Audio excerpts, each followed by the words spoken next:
Hi, hello po sa inyong lahat. Isang mapagpalang araw ho ng Lunes. Kamusta na ho kayo? Sana ho ay nasa mabuti kayong kalagayan. Saan man ho kayo naroon. Nagbabalik ho muli ang Eric's Vlog.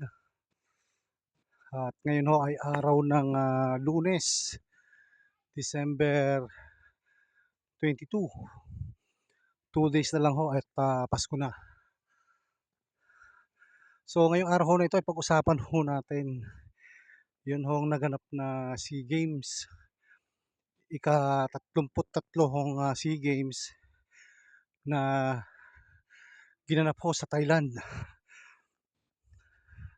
Ayon ho sa medal tallying o dun ho sa final na tally ng medalya, ang nakuha ho ng Pilipinas ay umabot sa 50. So yun ho ang nakuhang ginto at lumalabas ho tayo ay ika-6 lamang sa pwesto. Naungusan ho tayo ng Singapore dahil ho meron silang 52 medals o ginto last sa 2023 ho. Yung ika-32nd na SEA Games ay ginanap ho sa, pag hindi ako nagkakamali, sa Cambodia.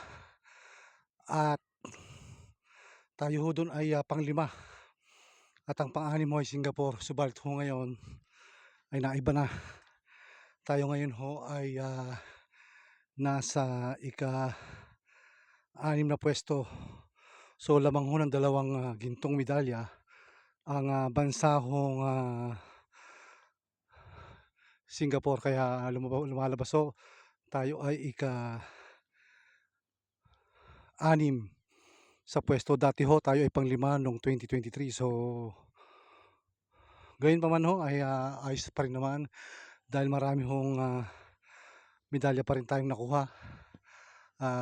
Historical din ho o record breaking yung pagkapanalo ho ng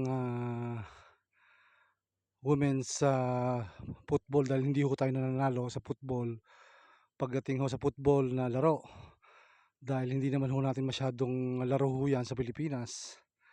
Kadalasan ho ay boxing, basketball at